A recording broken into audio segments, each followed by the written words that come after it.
কোনদিন চিন্তিত হয় না, তোমরা কোনদিন ভয়ভীত হয় না। তোমরা গুনাহ করার পরও আমি আল্লাহ তোমাদের জন্য সলিউশন রেখেছি।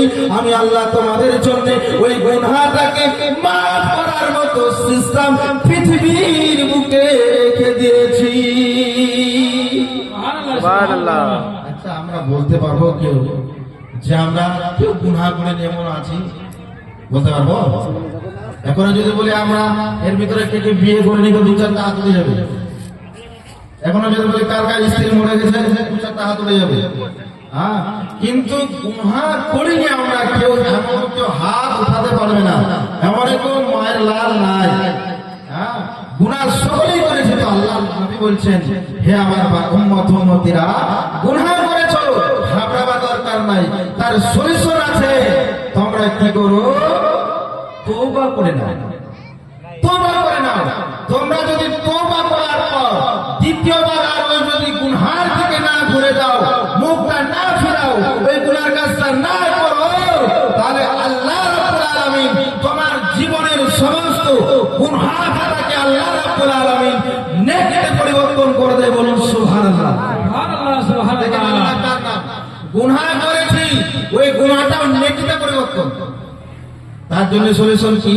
তওবা করতে হবে, নেক দিল থেকে তওবা করতে হবে, খালিস মন থেকে তওবা করতে হবে। যে আমি চুরি করেছিলাম, চুরি করার পর ভাবলাম যে এটা গুনাহের কাজ, তওবা করে নিলাম, দ্বিতীয়বার জীবন চলে যাবে কিন্তু চুরি আর করব না।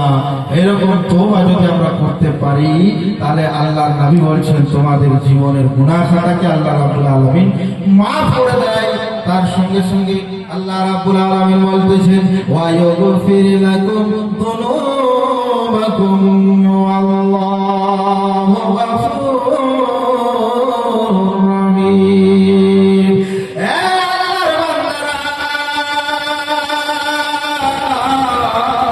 তোমাদের গুনাহ খাতাকে আল্লাহ রাব্বুল আলামিন মাফ করে দেয়, এবং মাফ করার সঙ্গে সঙ্গে তোমাদের ওই পরিবর্তন করে দেয়।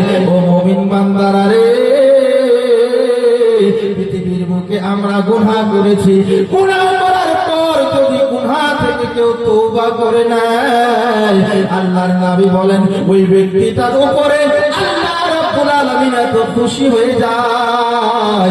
যদি কারো কোনো জিনিস হারিয়ে যায়, কারো টাকা হারিয়ে যায়, কারো পয়সা হারিয়ে যায়, জায়গা জমির দলিল যদি হারিয়ে যায়,